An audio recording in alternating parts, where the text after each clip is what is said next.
We will call to order the regular board meeting of the Board of Election Commissioners for the City of Chicago. Good morning. My name is Marisel Hernandez.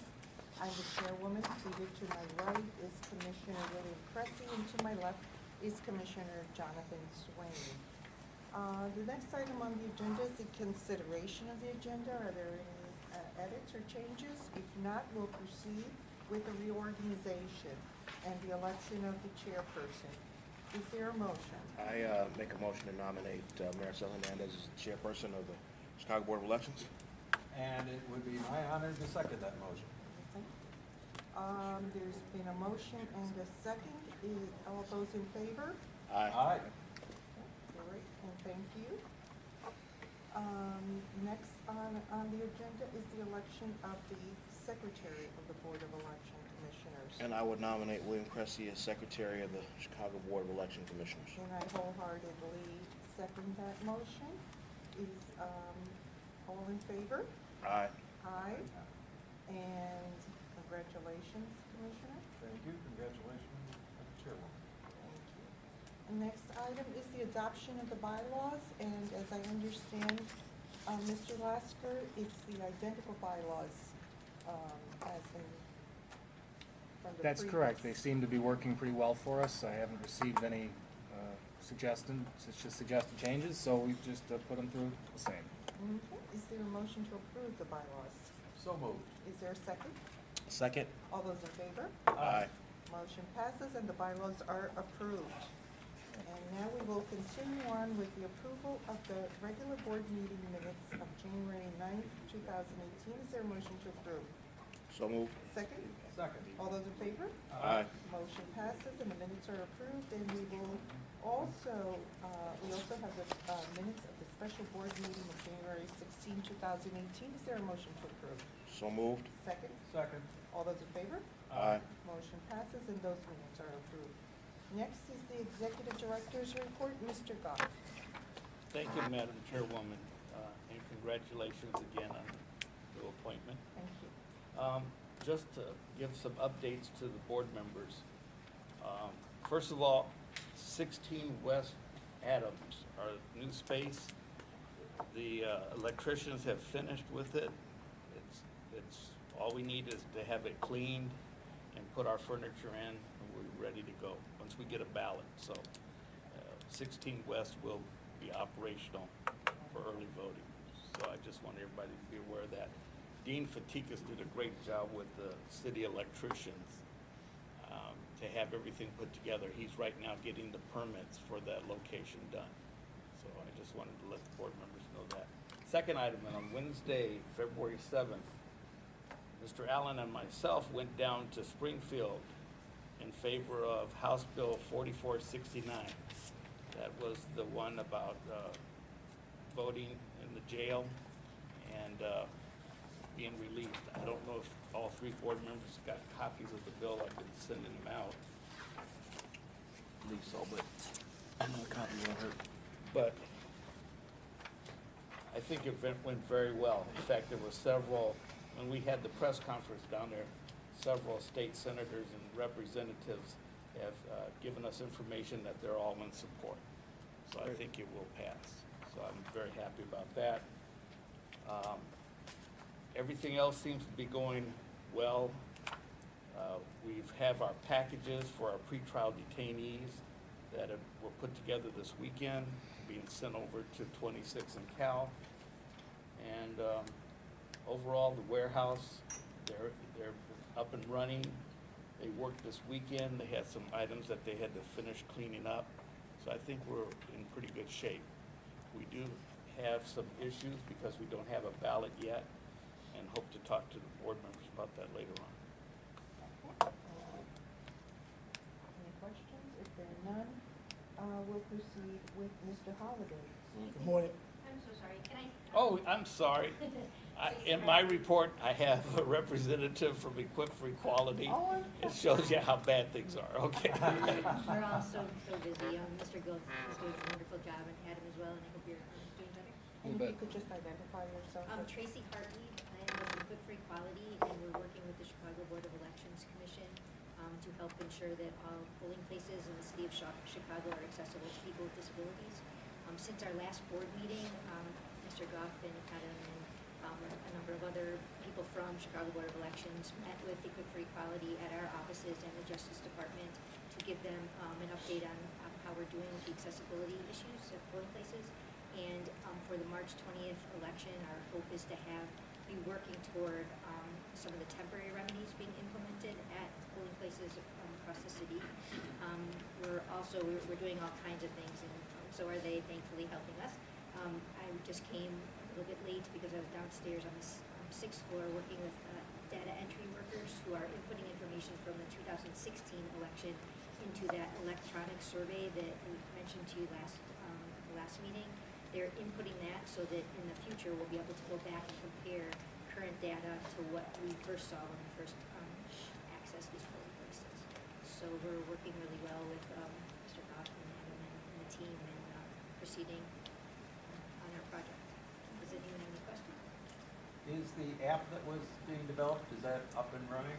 It will be for March 20th. Excellent. I'm going out today to survey some polling places that we hope to substitute for some inaccessible ones. I'm still using paper because while the people are putting the data in from the 2016 election, it's not available to us to actually use, but it will be for sure up and running for March 20th election. We will be training hundreds of volunteers throughout the city on using the electronic survey. We've set out training dates for that for these volunteers, and we'll be starting the trainings the week of February 26th, so a couple weeks from now. Excellent. Thank you. Thank you. Thanks very much. Now, Mr. Holiday. Madam Chairman, fellow commissioners, and congratulations again on your reappointment. We finished processing the 120,000 changes of addresses through the Electronic Registration Information Center, which is called ERIC, and we're preparing the different envelopes for early voting, grace period, and election day to be sent to the warehouse for delivery. Specimen ballots for the Republicans and nonpartisan will be delivered this week. I just want to ask Mr. Gough, do we want to give them out or wait until the Democratic ballot is ready? We're going to discuss that. We're in the final stage of finalizing the data contract for the e-poll book. Testing final updates of Easy Roster, Central Point, and Bridge Point is going on, and doing all the updates. We're still testing to make sure that the 17-year-olds that are 17 by the March election and that will be 18 by the November election is still working. And just getting signage together for the start of grace period next week. Okay, no further questions. We'll proceed with our communications director, Mr. Allen. Here are 4 mock-ups of early voting ads that would begin being published very soon. As you can see by looking at them, we're trying to emphasize 16 West Adams as a new Loop Super site. And any thoughts you have on any one of these ads? They won't appear this large, obviously, in the newspaper. These are full size, these are expanded rather. But any feedback you have on a preference or whatever would be great, and we'll get those ordered up, and they'll start running later this week. Also later this week, we're scheduled to cut the file for the mass mailing for the first bilingual and quadlingual mailings. The quadlingual mailings go to any precincts where there is Chinese and or Hindi language requirement in terms of the language assistance, I should say. And the bilingual goes to all other voters in all other precincts. So we're cutting the first file around February 14th with the goal of having the first mailing hit on March 1, right before early voting in the wards begins on March 5. Signage, forms, envelopes, banners, and other printing materials, as Mr. Holliday referenced, are coming together. We have essentially 2 jobs left, the banners for the early voting sites for March 5, and I believe 1 envelope, and that's it. So this has been an education handling this. I had no idea how many forms and signs and envelopes that we had. I know now. And lastly, I want to thank you for keeping Madam Chair in place and Secretary Kresse. We don't have to change any letterhead, legal notices, or other items. Congratulations, and onward. Thank you. Only reason I took the job is to, make your job easier. Well, thank you. Mr. Allen, Mr. Allen, do you want to comment on this now or just later? Whenever you like. Now. The only thought that in reading this, and I think you want to take a look at this language about only at the new super site, because in the first glance, which is what most people give, is first glance, it gives the impression that you can only vote early at the super site. You have to read down to figure out the rest of it. So it might be some thought just to change that language to at the new super site with the dates, and so it clarifies that a little. That's a great point.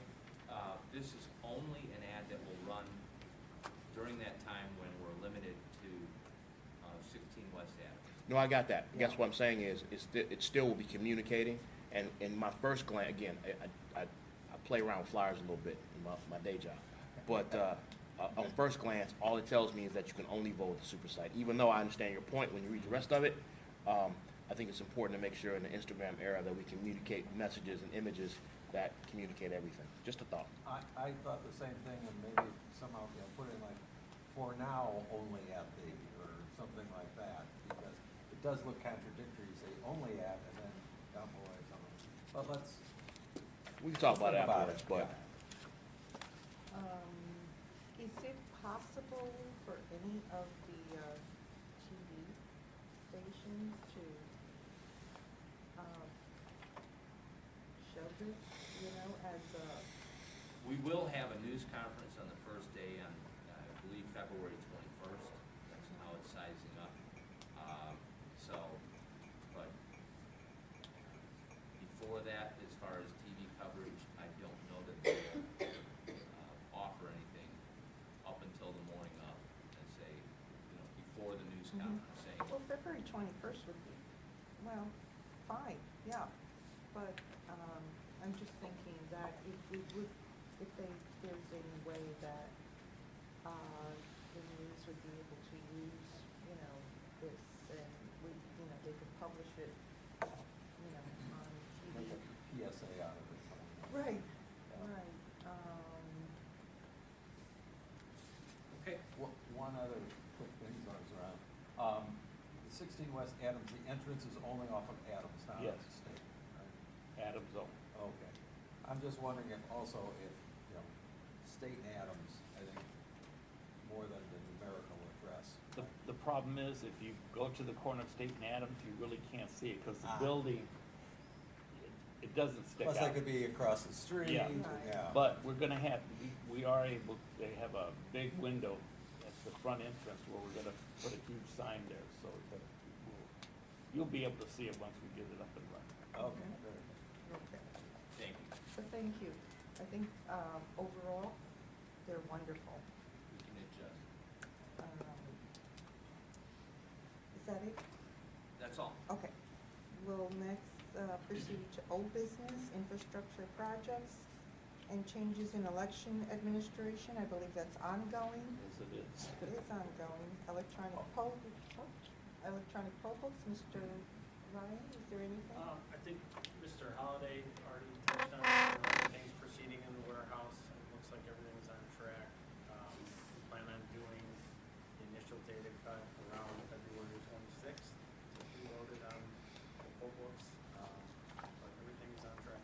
Okay. And were there, correct me if I'm wrong, but I thought at some point we discussed something new we were trying to do, some added capability to poll books for this election. Is that true? Or are we just doing the same things we did last time? There's some new requests from the board that were implemented into Okay. a new set.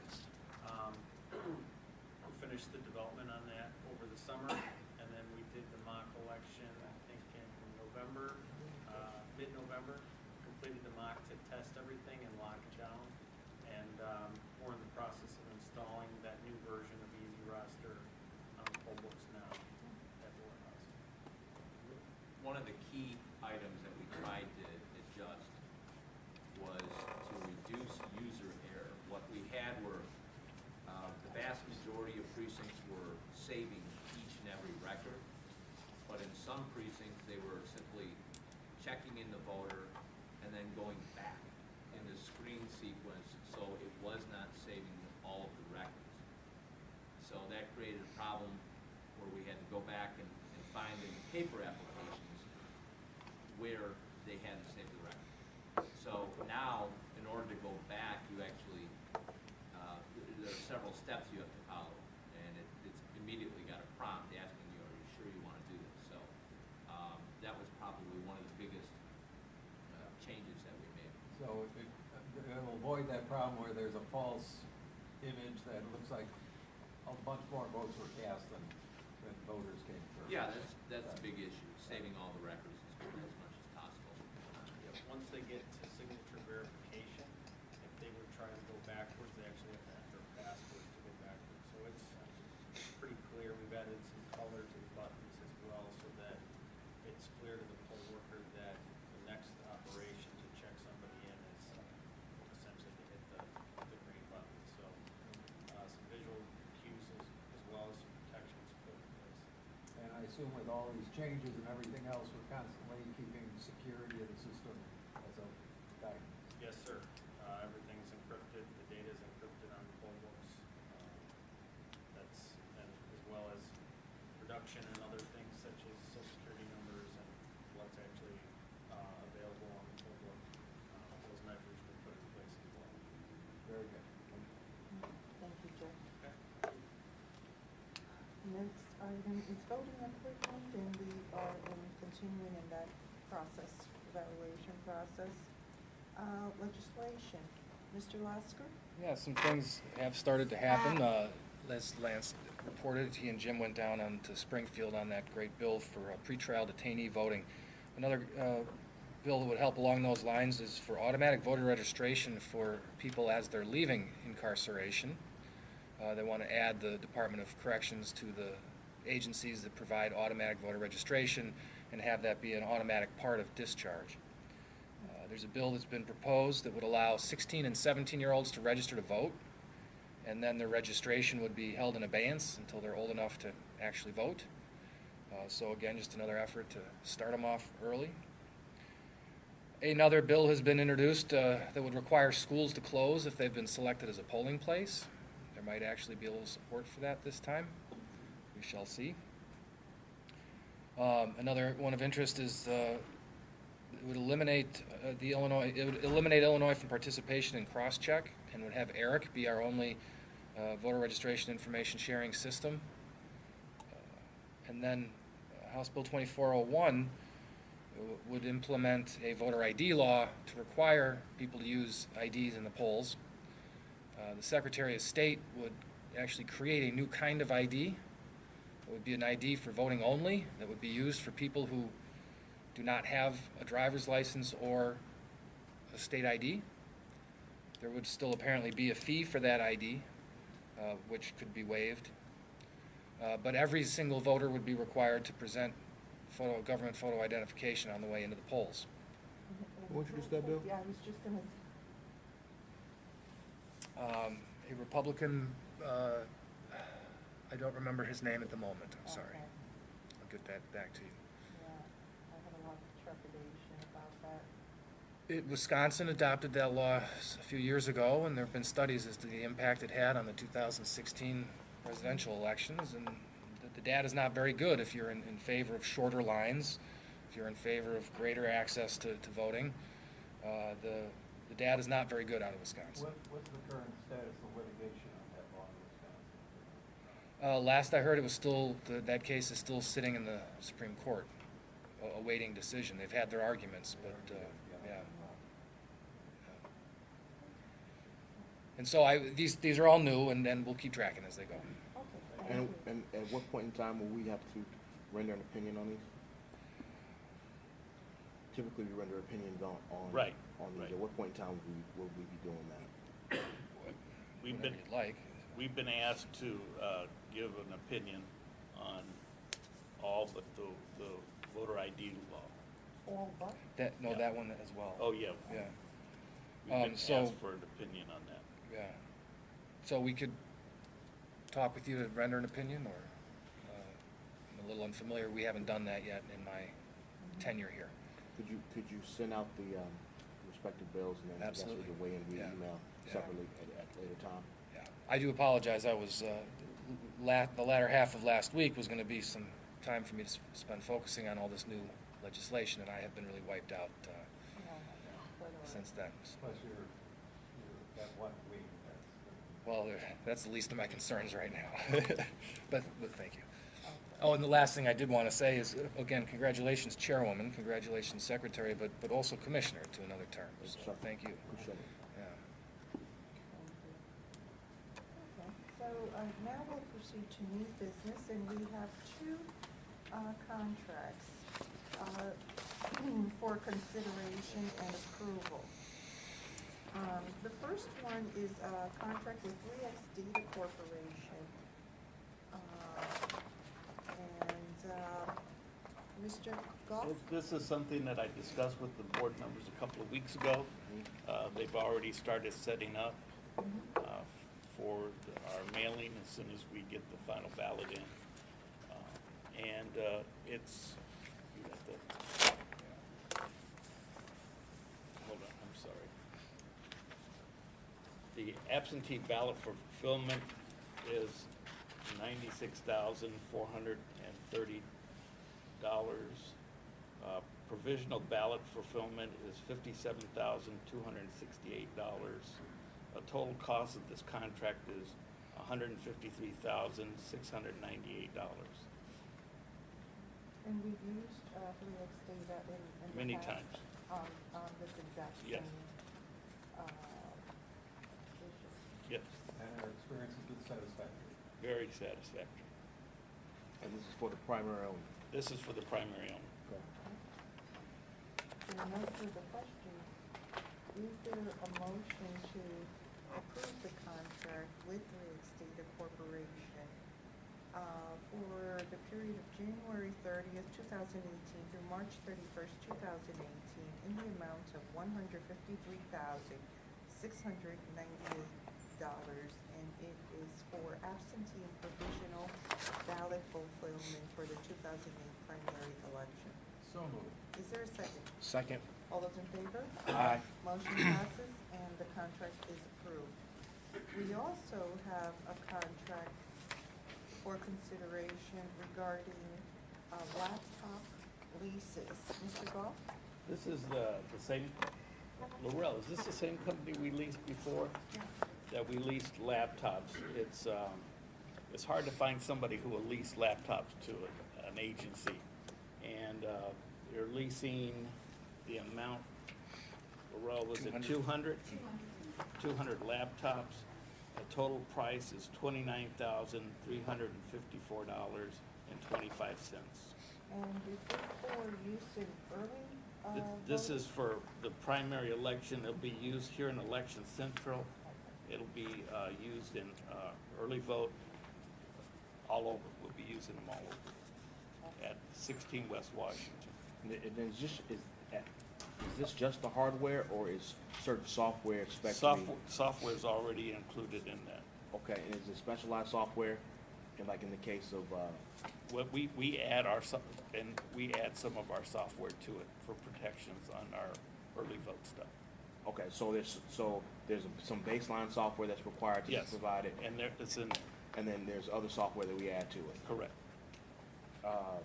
Just as an aside, is there anything that we do to double check these machines before we put them in use to make sure that there's no viruses, Yes, we no do. We check. malware, no just stuff? We do check out the equipment. We run a test on all of it. All of before All it of it before goes we do into it. Service. into use. Okay. Yep. And the laptops are all wiped before they. They're wiped clean before we send them. If there are no further questions, is there a motion to? I'm sorry, one other question, and who does, are we doing the checking of the laptops internally, or are we doing that, or do we farm that out to make? Internally. We do it internally by our own staff? Internal by our own staff. Okay. If there are no further questions, is there a motion to enter into a contract with Meeting Tomorrow, Inc. for a term of, the term of January 30th, 2018 through April 6th, 2018, in the amount of $29,534.25 for laptop leases for the 2018 primary election. So move. Is there a second? Second. All those in favor? Aye. Motion passes and the contract is approved. Next is a legal report. Mr. Lasker? Let's see, we're meeting with the FBI to get some assistance on protecting our systems. And I guess I'm proud to report that none of our electoral board cases have been appealed to the circuit court. Obviously, state board and county have had some cases. And the time to do so has lapsed. Yes, as of yesterday.